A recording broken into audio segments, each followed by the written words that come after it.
नमस्कार, मैं हूं शशि। आइए झारखंड की टॉप 25 प्रमुख खबर जानते हैं। दिल्ली समेत कई शहरों में आतंकी हमले का अलर्ट। लाल किले हमले से सतर्क खुफिया एजेंसियों ने गणतंत्र दिवस से पहले दिल्ली समेत कई राज्यों में बांग्लादेशी आतंकियों के हमले को लेकर अलर्ट जारी किया है। एजेंसियों को सतर्क किया गया है कि बांग्लादेशी आतंकी संगठन और खालिस्तान समर्थित संगठन तबाही की साजिश रच रहे हैं। दिल्ली सहित पूरे उत्तर भारत में सुरक्षा एजेंसियों को अलर्ट मोड में रहने की सलाह दी गई। साथ ही इन आतंकी संगठनों पर पैनी नज़र रखने को कहा गया।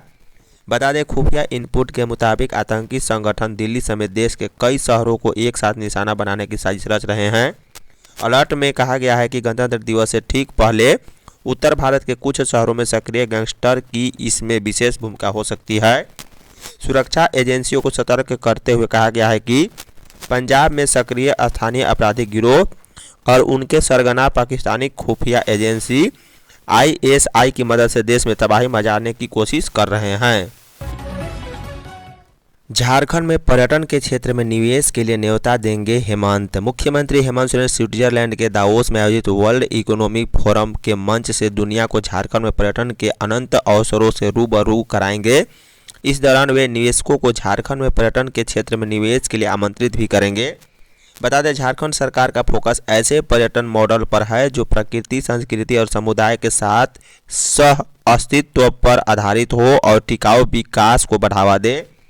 ज्ञात है कि सीएम सोरेन स्विट्जरलैंड के ज्यूरिख शहर में हैं और 19 जनवरी से आयोजित WEF में देश व झारखंड का प्रतिनिधित्व करेंगे। उनके साथ विधायक कल्पना सोरेन, मुख्य सचिव अविनाश कुमार और उच्च अधिकारी मौजूद हैं। सीएम दावोस में निवेशकों को बताएंगे कि झारखंड कैसे विशिष्ट पर्यटन गंतव्य के रूप में उभर रहा है। मुख्यतः छोटा नागपुर पठार की संरचना, सड़क किनारे जंगल, घाटियों में बसे पारंपरिक गांव व चट्टानों के बीच से बहती नदियां, हुंडरू, दसम, जोनहा व लोधा जलप्रपात मनमोहक छटा बिखेरते हैं।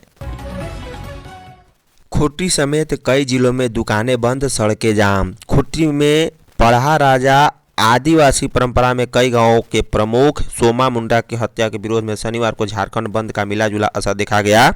कई जिलों में दुकानें बंद रही और वाहन नहीं चली। खूंटी में बंद का सबसे अधिक प्रभाव देखा गया। बंद समर्थकों ने सुबह 9 बजे से ही कई जगह सड़कों को जाम कर दिया। खूंटी शहर में सभी दुकानें, प्रतिष्ठान और पेट्रोल पंप बंद रहे। इधर रांची के ग्रामीण इलाके सिमडेगा, गुमला, पश्चिमी सिंहभूम और लातेहार जिलों में भी बंद का असर दिखा। रांची जमशेदपुर NH-33 पर बुंडू क्षेत्र में प्रदर्शन के कारण यातायात प्रभावित रहा। वहीं लोधमा से कारा जाने वाली सड़क पर भी बंद का व्यापक असर दिखा। बता दें, रांची से कारा, खूंटी, चुकरू मोड़, खूंटी से चाईबासा और सिमडेगा जाने वाले मार्ग पर वाहनों का परिचालन बाधित रहा है। सेना के कब्जे वाली जमीन वापस कराने का फैसला रद्द। झारखंड हाई कोर्ट ने मोरहाबादी में सेना की कब्जा वाली 4.46 एकड़ जमीन को मूल मालिक को वापस करने के एकल पीठ के आदेश को रद्द कर दिया है। जस्टिस सुजीत नारायण प्रसाद और जस्टिस अरुण कुमार राय की अदालत ने 15 वर्ष पुराने आदेश को रद्द करते हुए कहा है कि मामले में तथ्यों को लेकर गंभीर विवाद थे और ऐसे मामले सिविल कोर्ट में सुलझाए जाने चाहिए, न कि रीट याचिका के माध्यम से हाई कोर्ट में। ईडी ने कोर्ट को बताया है कि प्रार्थी जयंत कर्नाड की ओर से पेश किए गए जमीन के दस्तावेज फर्जी पाए गए हैं। यह जमीन वर्ष 1946 से सेना के कब्जे में है। मूल मालिक BM लक्ष्मण राव थे, जिनके बाद उनके बेटे CM मुकुंद राव को जमीन विरासत में मिली। मुकुंद राव की वर्ष 1998 में वसीयत छोड़ने बिना ही मृत्यु हो गई थी। झारखंड मौसम 3 दिन में 3 डिग्री तक बढ़ेगा न्यूनतम पारा। झारखंड का मौसम अब बदलने लगा है। तापमान बढ़ने से ठंड में कमी देखने को मिल रही है। पिछले 1 महीने से नीचे चल रहा अधिकतम पारा अब सामान्य हो रहा है। मौसम विभाग के अनुसार राज्य में अगले 3 दिन में न्यूनतम और अधिकतम पारा 3 डिग्री तक का उछाल ले सकता है।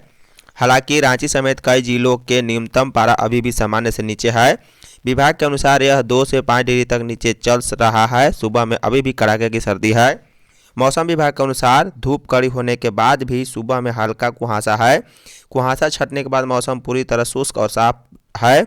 दिन में सर्द हवाओं के कारण कनकनी बनी हुई है। मौसम विभाग के अनुसार पिछले 24 घंटे के दौरान रांची के न्यूनतम में 1 डिग्री की कमी आई है।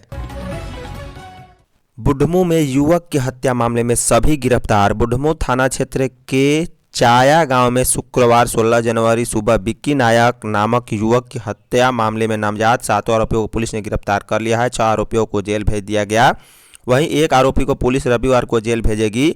पकड़े गए नामजद आरोपियों में कामेश्वर यादव ग्राम मुर्गी, रामजीत महतो, विनोद उरांव दोनों ग्राम कसकोमा, राहुल मुंडा, विजय मुंडा, सुक्कू नायक तीनों ग्राम चाया और थाना बुढ़मू निवासी और बॉबी मुंडा शामिल हैं। यह कार्रवाई मृतक की मां द्वारा दर्ज कराई गई रिपोर्ट के आधार पर की गई। थाना प्रभारी नवीन शर्मा ने बताया है कि आगे की जांच जारी है। घटना में कुछ अन्य लोगों के शामिल होने की बात सामने आ रही है। निजी चिकित्सकों को करानी होगी HPR। राज्य में जल्द ही फर्जी डॉक्टरों पर लगाम लगने वाली है। आयुष्मान भारत डिजिटल मिशन ने हेल्थ प्रोफेशनल्स का डेटा ऑनलाइन करने के लिए सभी का HPR अनिवार्य कर दिया है। आयुष्मान भारत डिजिटल मिशन झारखंड राज्य में हेल्थ प्रोफेशनल रजिस्ट्री एवं हेल्थ फैसिलिटी रजिस्ट्री को लेकर बहुत गंभीर है। खासकर निजी स्तर पर कार्यरत डॉक्टरों के द्वारा काफ़ी कम संख्या में की गई हेल्थ प्रोफेशनल रजिस्ट्री को लेकर आयुष्मान भारत डिजिटल मिशन के अभियान निदेशक सह अपर सचिव स्वास्थ्य विद्यानंद शर्मा पंकज ने शुक्रवार शाम एक महत्वपूर्ण बैठक की है। बैठक में झारखंड स्टेट मेडिकल काउंसिल के रजिस्ट्रार डॉक्टर विमलेश सिंह भी मौजूद थे। पेशा नियमावली पर कांग्रेस फिर से कर रही मंथन। झारखंड में पेशा नियमावली पर कांग्रेस फिर से मंथन कर रही है। जो प्रावधान उसमें छूट गए हैं उसे जोड़ा जाए, इसके लिए पार्टी के विधायकों के साथ मंत्रणा शुरू हो चुकी है। वीडियो कॉन्फ्रेंसिंग के जरिए एक दौर की बातचीत हो चुकी है। कांग्रेस प्रभारी के राजू के अगले झारखंड दौरे में इस पर मंथन होगा और पेशा नियमावली की कमियों का प्रस्ताव तैयार किया जाएगा। कांग्रेस के विधायक डॉक्टर रामेश्वर उरांव ने पेशा नियमावली पर पिछले सप्ताह ही आपत्ति जताई थी। बता दें कि झारखंड कांग्रेस के अध्यक्ष केशव महतो कमलेश ने कहा है कि फरवरी के पहले सप्ताह में बैठक संभावित है। इसमें 1996 पेशा कानून की मूल भावना क्या है उसे देखा जाएगा। क्या क्या प्रावधान छूटा है उस पर पॉइंट वाइज विचार किया जाएगा। जो कमियां रह गई है उस पर सुधार किया जाएगा। झारखंड बंद को लेकर NH पर फंसे यात्री। आदिवासी संगठनों की ओर से पढ़ा राजा सोमा मुंडा की हत्या के विरोध में शनिवार को झारखंड बंद का मिला जुला असर रहा है। खूंटी और चाईबासा में आदिवासी समाज के लोग सड़क पर उतरे और दुकानों को बंद कराया, वाहनों की आवाजाही रोक दी, सड़क पर टायर जलाकर नारेबाजी की। वहीं रांची समेत प्रदेश के सभी जिलों में इसका मिला जुला असर देखा गया। रांची से करीब 70 प्रदर्शनकारियों को हिरासत में लेकर कैंप जेल भेजा गया। हालांकि शाम में सभी को छोड़ दिया गया। खूंटी चाईबासा सिमडेगा गुमला रूट पर बसों का चक्का जाम रहा। बस स्टैंड पहुंचे यात्रियों को बंद के चलते परेशानी हुई है। हालांकि स्वास्थ्य और जरूरी सेवाओं को बंद से दूर रखा गया है। बंद का ज़्यादा असर जमशेदपुर रांची राष्ट्रीय राजमार्ग पर देखा गया। टोल प्लाजा के दोनों ओर NH पर हजारों गाड़ियां जाम में फंस गई थी। झारखंड के 606 थानों में 8854 CCTV लगेंगे। राज्य के थानों में पारदर्शिता लाने और मानवाधिकारों की रक्षा के लिए सरकार ने बड़ा कदम उठाया है। राज्य के 606 पुलिस थाना में 8854 CCTV कैमरे लगाने के प्रस्ताव को प्रशासनिक स्वीकृति दे दी गई है। इस पूरी परियोजना पर 134 करोड़ रुपए खर्च किए जाएंगे। थाना में 4899 डोम कैमरे व 3955 बुलेट कैमरे लगाए जाएंगे। हालांकि राज्य सरकार वित्तीय वर्ष 26-27 में कैमरे लगाने के लिए फंड जारी करेगी। इस योजना के क्रियान्वयन के लिए पुलिस हाउसिंग कॉरपोरेशन द्वारा जैप IT को 67 करोड़ राशि का भुगतान किया जाएगा। राज्य के 334 थानों में CCTV लगाने के लिए 2 मार्च 2022 को ही पुलिस हाउसिंग कॉरपोरेशन को 67 करोड़ रुपए जारी किए गए थे। झारखंड में एक माह में 24% तक धान की हुई खरीद। राज्य में खरीफ विपणन वर्ष 2025-26 के लिए धान खरीद 15 दिसंबर से शुरू हुई है। करीब एक माह में राज्य सरकार ने अब तक निबंधित 2,71,027 किसानों से 14,50,244 क्विंटल धान की खरीद की है, जो कुल लक्ष्य का 24% तक है। राज्य सरकार ने इस विपणन वर्ष में कुल 60 लाख क्विंटल धान खरीद का लक्ष्य तय किया है। बता दें उपार्जन पोर्टल में शनिवार को शाम 7 बजे तक के आंकड़े के मुताबिक धान खरीद के लिए 1,24,989 किसानों को SMS भेजा गया। अब तक 24,710 किसान धान खरीद की योजना से लाभान्वित भी हुए हैं। पोर्टल के मुताबिक धान खरीद को लेकर राज्य सरकार द्वारा किसानों के बीच कुल 261.80 करोड़ रुपए का भुगतान किया गया है। आकांक्षा प्रवेश परीक्षा के लिए 30 जनवरी तक जमा होंगे आवेदन। झारखंड एकेडमिक काउंसिल ने आकांक्षा प्रवेश परीक्षा के लिए आवेदन करने की तिथि बढ़ा दी है। 30 जनवरी तक अभ्यर्थी आकांक्षा के लिए आवेदन कर सकेंगे। वहीं राष्ट्रीय साधन सह मेधा छात्रवृत्ति योजना परीक्षा 2025-26 के लिए आवेदन की तिथि 2 फरवरी तक बढ़ाई गई। जैक ने समीक्षा के दौरान पाया है कि बहुत कम छात्र छात्राओं ने आकांक्षा प्रवेश परीक्षा के लिए आवेदन किया है। इसके लिए बहुयात संख्या में परीक्षार्थियों का शामिल होना आवश्यक होता है ताकि मेधावी छात्रों का चयन किया जा सके। आकांक्षा राज्य सरकार की महत्वाकांक्षी योजना है। इसमें मैट्रिक परीक्षा 2026 में शामिल होने वाले छात्र छात्रा ही आवेदन करते हैं। इसके लिए प्रवेश परीक्षा आयोजित की जाती है। बंगाल में बच्चा चोर गिरोह से अंश अंशिका के अपहरणकर्ताओं का संपर्क। जगन्नाथपुर मौसीबाड़ी खटाल से अगवा अंश और अंशिका की बरामदगी मामले में जेल में बंद दंपति को धुरवा पुलिस ने 5 दिनों के रिमांड पर थाना लाई है। पुलिस आरोपी सोनी कुमारी और नौ खेरवार उर्फ सूर्या से लगातार पूछताछ कर रही है।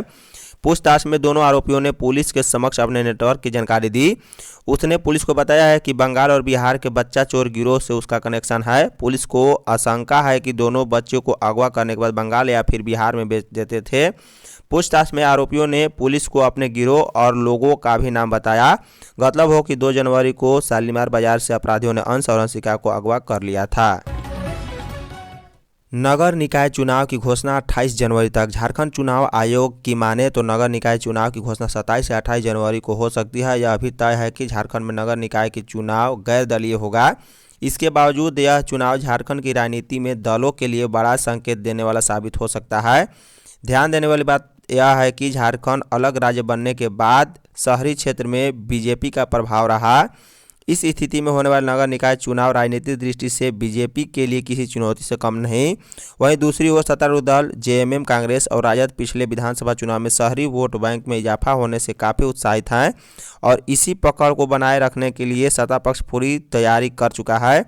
अप्रत्यक्ष रूप से चुनाव लड़ने की तैयारी में जुटे सियासी दलों की चिंता कोई और नहीं बल्कि अपने ही बढ़ा रहे हैं। बता दें, संभावित नगर निकाय चुनाव के हालात ऐसे हैं कि वार्ड पार्षद से लेकर महापौर और अध्यक्ष जैसे एकल पदों पर पार्टी के कई नेता और कार्यकर्ता चुनाव लड़ने की तैयारी में हैं। झारखंड के एकलव्य मॉडल आवासीय विद्यालय में दाखिला की प्रक्रिया शुरू। झारखंड के संथाल परगना प्रमंडल अंतर्गत एकलव्य मॉडल आवासीय विद्यालय में शैक्षणिक सत्र 2026-27 के लिए कक्षा 6 में नामांकन के लिए विज्ञापन जारी कर दिया गया है। झारखंड आश्रम एंड एकलव्य विद्यालय सोसाइटी की ओर से दाखिले की प्रक्रिया शुरू कर दी गई है। कक्षा 6 में प्रवेश चयन परीक्षा के माध्यम से किया जाएगा, जो नेट्स के निर्देशानुसार आयोजित होगी। प्रमंडलीय उप निदेशक कल्याण दक्षिणी छोटा नागपुर प्रमंडल रांची द्वारा परीक्षा संचालन और अन्य आवश्यक कार्रवाई की जानकारी दी गई।